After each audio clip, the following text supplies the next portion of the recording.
Hi there, team. I'm Jack Huang from RosterElf, and today I'll show you how to enable and create open shifts so your staff can easily pick up extra work. Let's dive in. How to enable open shifts in settings. Log into your RosterElf account, select Settings from the top menu. Choose Roster from the drop-down list, toggle Open Shifts on.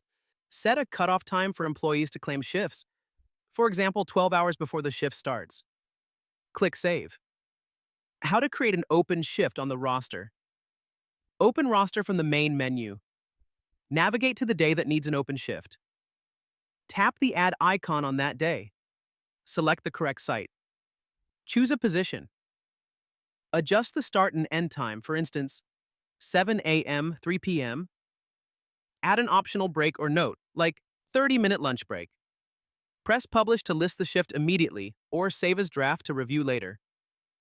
Thanks for watching. If you have any questions, our friendly support team is always here to help. Happy rostering, and see you in the next tutorial.